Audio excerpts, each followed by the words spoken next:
Hello and welcome to Premier League Transfer Watch, presented by Barclays, where we'll be reviewing the key summer window signings, and I'll be doing this in the company of Everton legend Leon Osman and football journalist Darren Lewis, also a legend. We've got a list of players and you have the tricky task of whittling those down into your top 3 summer signings. So let's start with the strikers. We have Erling Haaland, Gabriel Jesus, Darwin Nunez and Richarlison. Who do you want to start with? Well, I think there's only one place to start, really, isn't there? That's Erling Haaland. I mean, what an introduction! What a difference he's made to that City front line with the goals that he scored has been unparalleled. Really, he's broken every record that has been set previously, and at the moment, you wonder if there's a record he's not going to be able to break. Certainly, this season alone, it's been an incredible introduction. Yeah, you put Erling Haaland into that Manchester City team, and it turns out you do get goals. There's no settling in period.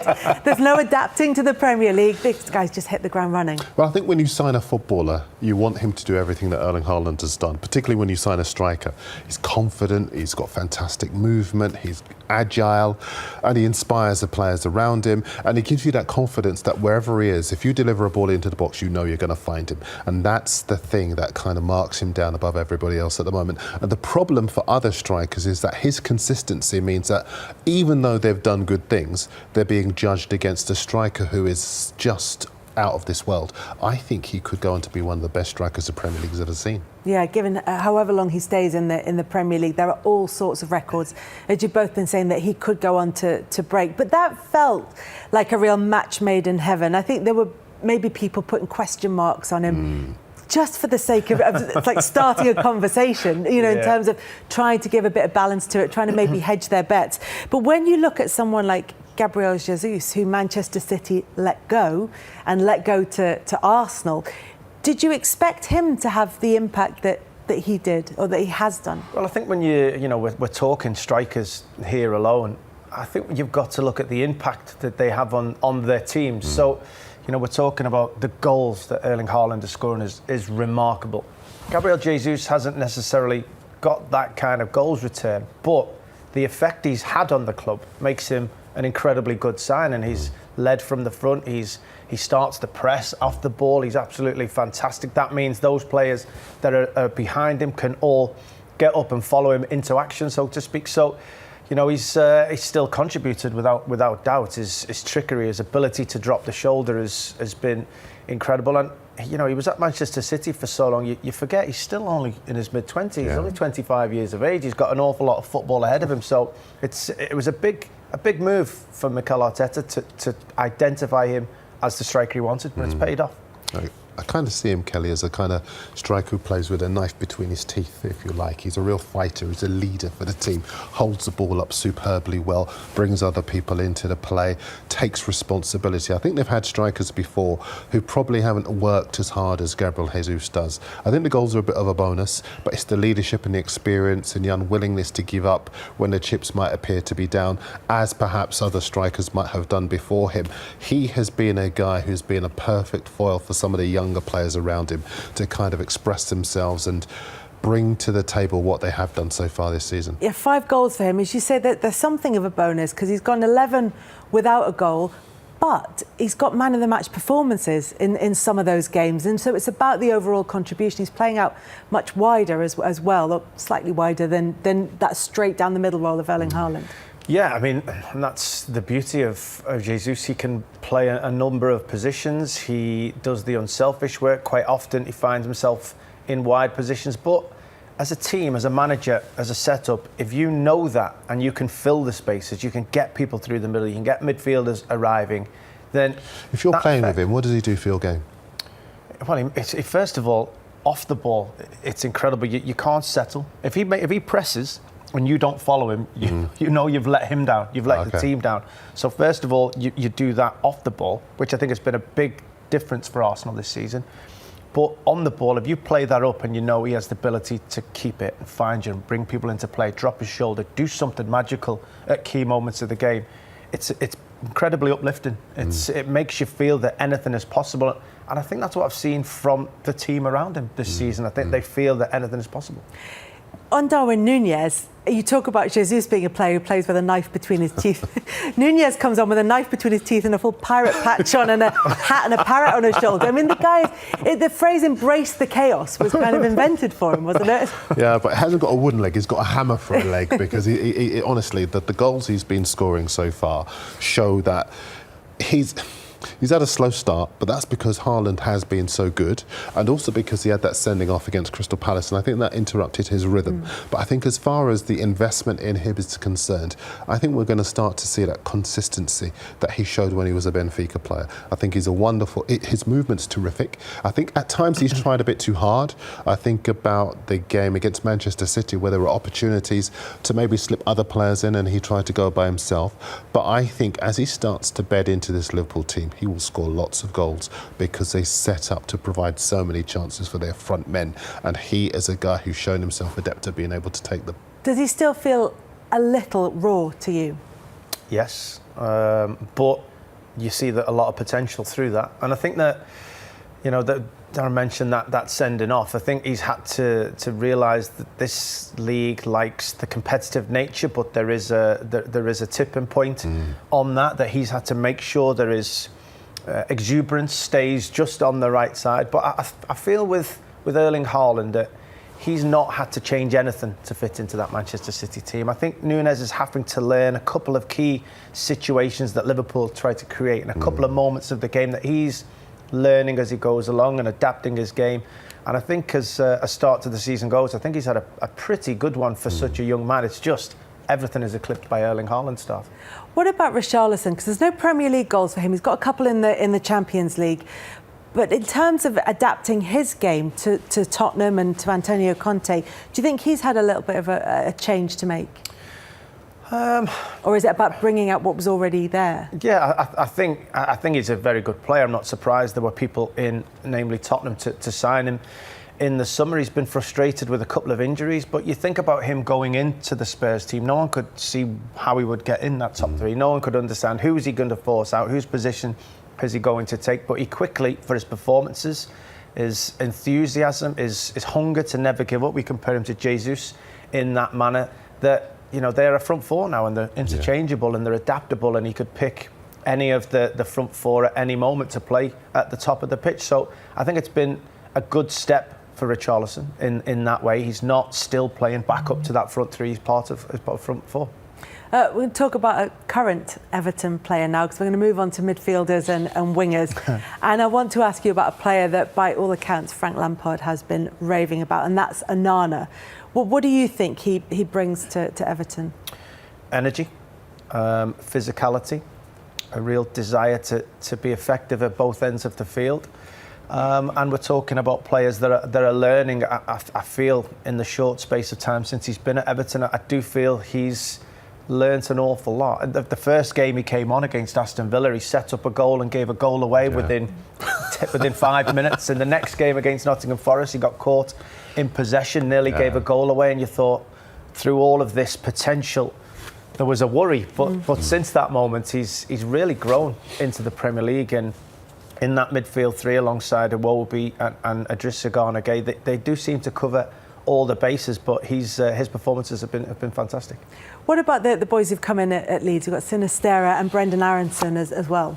Yeah, well, Sinistera's he's been unlucky actually, because he's been injured for a while, but he's a very young Colombian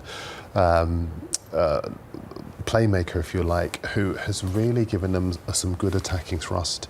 He's only 23, but he's scored 3 goals and he's provided 1 assist in his 10 appearances so far. And he's a player who, as far as Leeds are concerned, in the final third, they need to create more opportunities for their front men, and he is one of those players that's going to be able to do that for them. In terms of Aronson, he's going to be interesting, and we'll see more of him during the World Cup, of course, because he's going to be playing for the USA. He's got 6 goals so far in his 24 appearances for the US men's national team. And the description of him by Jesse Marsch is really interesting because he calls him a weed. There are lots of terms you could use to describe someone, and he calls him a weed. He's growing like a weed, which I felt really was, yeah, absolutely, very, very strange indeed. But Jesse has shown himself strength in him, because there is that kind of, he seems like a player who needs adversity to. There's a feistiness in there. Well, he says that he's annoying for defenders because he's able to pick up positions where you can't quite, you can't quite pick him up, if you like, and he's someone who can play in a killer pass. He says that maybe he's underestimated by opposition teams and defenders as well, but he thinks that he is a player not only going to be brilliant for Leeds, but is, as I say, going to surprise people at the World Cup. Yeah, not necessarily in difficult circumstances on the balmy banks of the River Thames as well. The two players who've come in at Fulham that we want to talk about in terms of Pereira and Palhinha, what have you made of their impact? I wondered whether they would make the impact that they have when they arrived, especially Pereira, who we've seen for Manchester United, we've seen go and play abroad again, and then you wonder when he's coming back, is he going to have the effect? Well, he's been very good at the top end of the field for Fulham. The chances created, he's top. Passes forward, he's top of that list. Passes that create opportunities, he's leading that for Fulham as well. So he's been very influential, but he couldn't have that effect without Palhinha behind him, who actually has given him and given Fulham that balance. And I think his introduction has given Fulham he's had the impact on Fulham that I don't think anyone else around him has had. I think that he controls that midfield. I think he did alongside Reid for a number of games, but even when Reid wasn't available, he just dominated the midfield area by himself. And he's a guy that just loves to win the ball back and give it to his teammates. They say he's born to tackle. That's what they've been saying about him, because he just snaps in, and his economy of tackling is very good as well. He's not leaving people in a heap. He manages to time his interceptions really well. And I would already imagine there are lots of maybe bigger clubs having a look at him, because he's a really great buy for Fulham. What have you made of Raheem Sterling's move to Chelsea, where he's sometimes employed on the wing, sometimes employed as a centre forward when necessary, sometimes employed as a wing back? I mean, if we see him in goal, we won't necessarily be surprised. You would be surprised to see him sitting here on the sofa. I mean, he's been in so many different positions. Listen, he's a terrific player. He's a leader. He's won the title 4 times with Manchester City, and he brings leadership to Chelsea. And I know from spending pre-season with Chelsea that they wanted to bring him in because they wanted him as a leader, and he's certainly helping them in this difficult moment, I would suggest, to get through it. Yes, he hasn't had quite the same impact as we would have imagined he would have had so far, but he's still their top scorer so far in the Premier League. And I think as far as he is concerned as well, they're still trying to find a system that suits him best. I think there are other areas of the Chelsea team that aren't functioning as well as they can, which is causing us not to see the best of Sterling. Also, the team, you know better than I do, that the team is changing all the time, and when that's happening, you can't get a rhythm. So that's affecting maybe his output as well. But I still think he'll be a wonderful signing for them. He just isn't where he wants to be, or the club want him to be just yet. Been a difficult season as well for West Ham, but Lucas Paquetá has been one of the players who's really come out and shone for them. Yeah, the fans absolutely love him. I've heard that within the training ground, he's a big character. He's loved by all the players. He's hit the ground running. Unfortunately, it's difficult when the team aren't as successful as the season before, because you make signings to improve the team. But I think we had this when I was at Everton with David Moyes. When you're trying to progress the team forward and you're trying to bring in a style of player that can help move the team on, there may be a step backwards before you step forwards. But he's the guy that they'll want to be building the team around. He's the guy that is that bit of flair and imagination and quality in that position. He's one who works as hard as anyone, which is vital for someone in a David Moyes side. So I think that we're still to see the best of his impact on West Ham, but I do see it being a very successful signing. He just arrived at the club, and he's a starter for Brazil. That's the stature of the player. He's got a great eye for a pass. He can score goals, but he brings other people into to the place superbly well. I think a lot of West Ham fans will be looking at the World Cup to see how he gets on in particular. And I think that he will eventually act as a gateway signing for West Ham for other big players to come to the club, because if you can attract a player of that calibre and if he can start to find his feet and get better. I remember Dimitri Payet being the last player who West Ham signed who really was a serial thriller, and I think Paqueta's got the potential to be that player. He isn't there yet, but he's just finding his feet at the moment, and I think he is going to get there eventually. A couple of players in there from Manchester United at different ends of their career, in Casemiro and Anthony, both of whom have had a big impact on the team in different ways. Yeah, Anthony's coming. A lot of money's been spent on him. He spent a bit of time before he got into the side, but as soon as he slotted in, you could see where that money's gone. He's so unfussy, he's so unruffled in terms of interceptions and running that midfield. There's a real touch of class about the way he operates. And I remember he scored a goal the other day, and you could see the way that he celebrated that. Even though he's at the back end of his career, he still cares. And that's the kind of player that you want in your football team. You know, the player that he's not thinking about, I'm doing the club a favour. He's thinking about, I want what the club wants, and I want victories, and I want to set the club back to where they want to be. In terms of Anthony, he's more of a flair player who's at the younger end of his career, but he wants to express himself. He really did push to come to Old Trafford, and since he's been there, scored a couple of goals, good goals too. But as far as he's concerned as well, he's just wanted to entertain, and he's done that. He's got the ball in, he's done that kind of circular motion that you'd probably be better at than me. I don't know if I would. But again, you know, he is going to be a fine player for the club. He's going to score lots of goals, and I think as far as they are concerned, yes, they might have spent over the odds for him. That, I would imagine, is largely because they're not in the Champions League. But I also believe that he is going to be a player that is going to justify that outlay. Talking about justifying an outlet and justifying faith in him, we talk about the defenders now. Lisandro Martinez is a player that at the start of the season there were lots of questions. Is he going to be tall enough to defend in the Premier League? There are a lot of aerial challenges.